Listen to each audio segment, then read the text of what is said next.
예수님께서는 마가복음 8장 31절에서 38절을 통해서 이제 예수님께서 고난 당하실 것과 또 대제사장들과 또 이 서기관들에게 이제 버림받아서 이제 죽임을 당하고 사흘 만에 다시 살아나실 것을 말씀하십니다. 그리고 오늘 마가복음 9장 31절에도 보면 또다시 예수님께서 이제 두 번째로 자신이 당하게 될 그 순환에 대해서 말씀하시는 장면을 볼 수가 있습니다. 예수님은 그리고 이 일을 아무에게도 알리지 않으셨습니다. 사람들에게 이 일이 알려지기를 극도로 꺼려 하셨습니다. 그러나 3년 동안 자신과 함께 동고동락한 이 12명의 제자들에게만큼은 이 비밀을 공유하고 싶으셨습니다.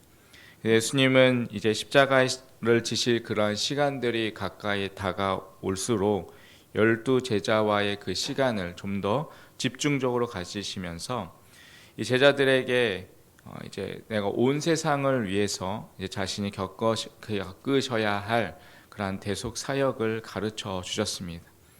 하지만 제자들은 예수님의 이 이야기들을 다 이해하지 못했습니다. 오히려 예수님께서 왜 죽어야 하는지, 왜 또 살아나야 하는지 그것이 납득하기 힘들어서 굉장한 당혹감에 쌓여 있었습니다. 예수님께서 첫 번째로 자신이 죽임을 당할 것을 가르쳤을 때 예수님의 수제자였던 베드로는 그렇게 말씀하시는 예수님을 붙잡고 절대로 이러한 일이 일어나서는 안 됩니다 라고 말린 그러한 모습이었습니다. 그러나 예수님은 그러한 베드로를 향하여서 사단아 내 뒤로 물러가라 라고 꾸짖었습니다. 그러니 제자들은 또다시 예수님께서 이 일에 대해서 선뜻 물어보지 못하고 있습니다. 12명의 제자들은 예수님께서 가지신 특별한 그 능력을 직접 보았습니다. 또 제자들은 예수님이 하나님께서 보내신 메시아임을 깨달았습니다. 그러나 제자들이 생각하는 그 메시아의 모습은 좀 달랐습니다. 제자들은 예수님이 어떤 영웅과 같이 어떠한 예수님의 신비한 능력을 행하셔서 이 로마 군사들을 제압하고 또 이스라엘을 세계 속의 강대국으로 만드는 그러한 메시아로 그들은 생각하고 있었습니다. 그렇게 이제 예수님께서 새로운 나라의 왕이 되어 주시고 또 자신들은 그 옆에서 많은 중책들을 맡게 되는 그러한 왕으로 그들은 생각을 했던 것입니다. 이러한 헛된 꿈을 꾸면서 예수님을 따르다 보니 결국 훗날에 자신의 욕심을 채워줄 그러한 메시아로 예수님을 그들은 생각했던 것입니다. 그런데 정작 예수님께서 자신들이 생각했던 이러한 어떠한 정치적인 메시아가 되실 생각이 없다는 것을 깨닫게 되자 배신감을 느낀 가룟 유다는 예수님을 배신하고 제자들에게 은 30냥을 주고 팔아 넘기기까지 한 것입니다. 12제자들도 처음에는 예수님의 메시아 되심을 세속적인 영광으로 차지할 그런 메시아로 그들도 오해하고 있었습니다. 그 결과 제자들은 누가 더 높은 자리에 이제 서게 될 것인가 그렇게 말싸움을 하기 시작했습니다. 그런데 이것이 단순한 말싸움이 아니었습니다. 이는 실제로 예수님께서 어떠한 정치적인 왕이 될 것이라는 그러한 것을 믿어 의심하지 않았습니다. 그래서 이 메시아 왕국에서 자신들이 어떠한 한 자리를 차지해 보려는 그러한 출세에 대한 욕구를 가지고 진심으로 다투었던 것입니다. 이러한 제자들의 논쟁은 또 최후의 반찬을 먹은 후에도 계속되었습니다. 그러니 지금 제자들은 예수님의 마음을 몰라도 한참 몰랐습니다. 이러한 제자들의 모습들을 보고 계신 예수님의 마음은 얼마나 답답하셨을까요?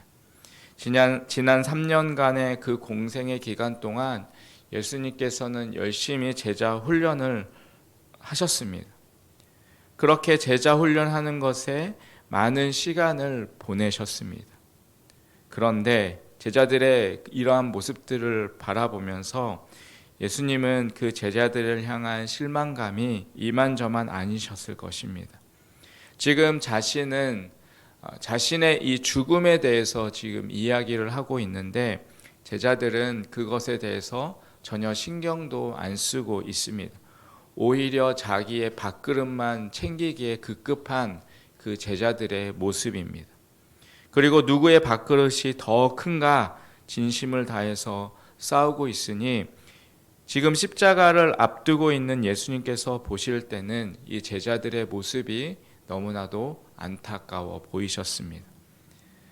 그러나 다른 사람들보다 높아지려고 하는 이 욕망이 제자들에게만 있는 모습이 아니라 우리에게도 있음을 우리는 부인할 수가 없습니다. 여러분, 우리 안에도 남들보다 높아지려고 하는 그러한 욕망과 욕구가 얼마나 많이 있습니까? 그러한 모습이 우리 교회 안에서도 보입니다.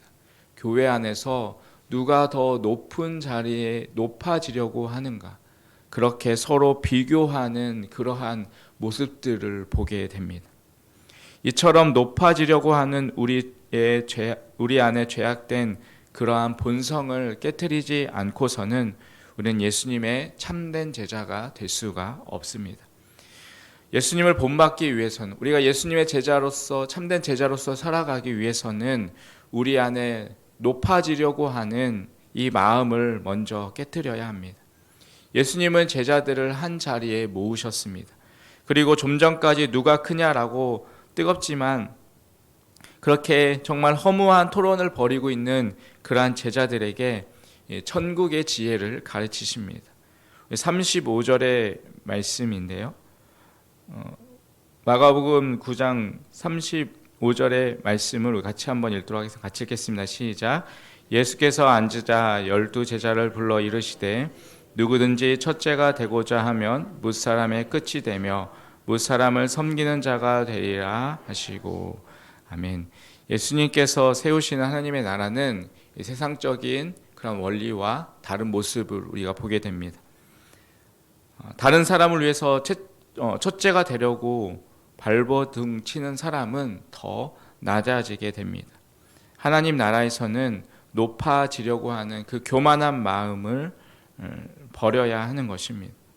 그래서 하나님 나라에서 첫째가 되고자 하는 사람은 세상의 원리와 다르게 자신을 낮추고 다른 사람을 섬기는 그러한 삶을 살아갈 때 비로소 높은 자의 삶을 살아갈 수가 있다는 것입니다.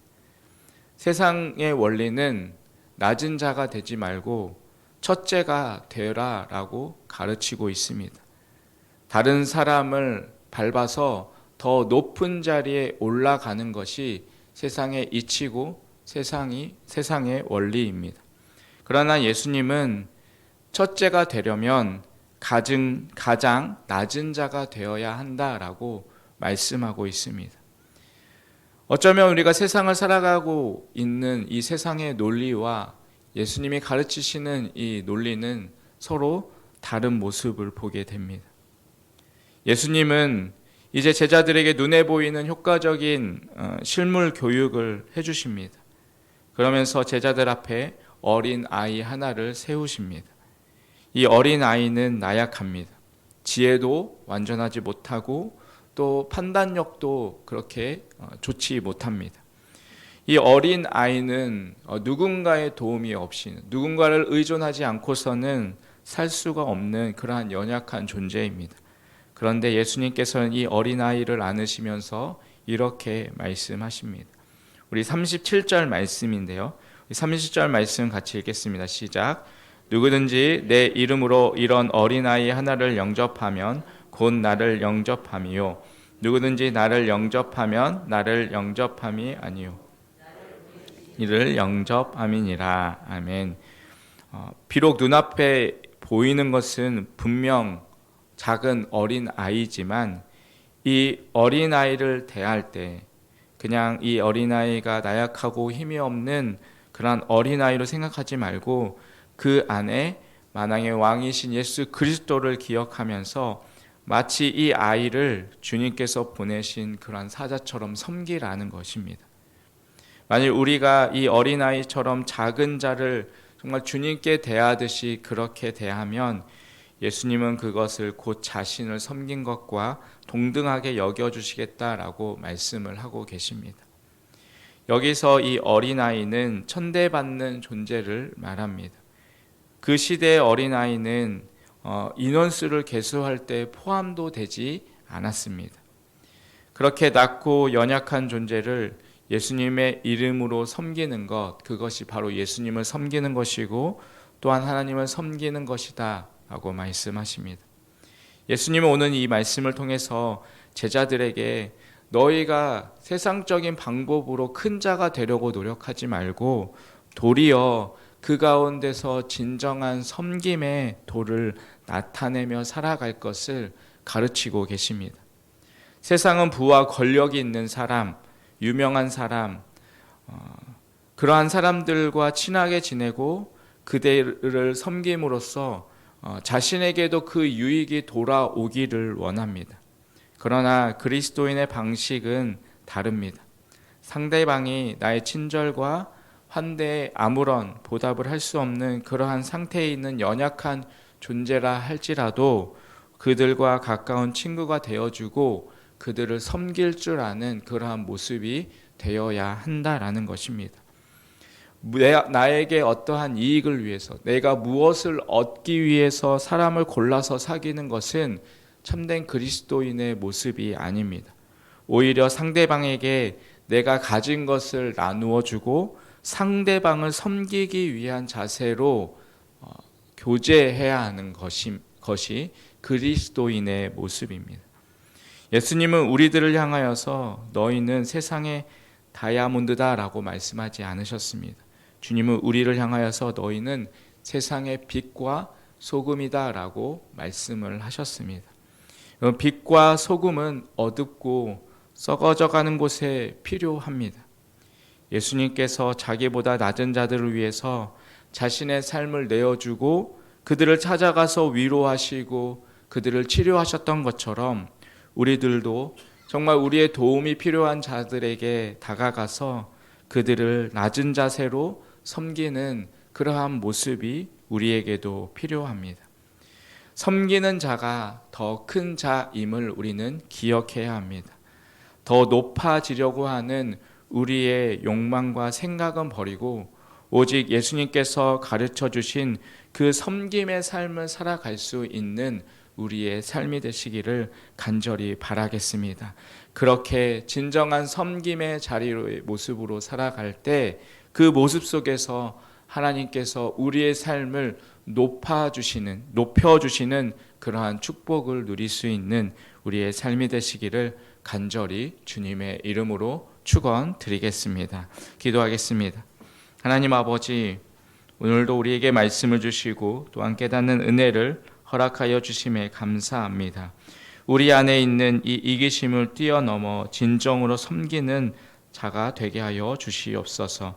우리 안에 뿌리 박혀 있는 이기심을 성령의 불로 태워주시고 지극히 작은 자라도 함께 사랑으로 섬기며 살아갈 수 있는 우리의 삶이 되게 하여 주시옵소서. 오늘 하루도 진정으로 섬기는 모습으로 하나님의 사랑을 전하며 살아가는 귀한 하루의 삶이 되게 하여 주시옵소서. 예수님의 이름으로 기도합니다. 아멘.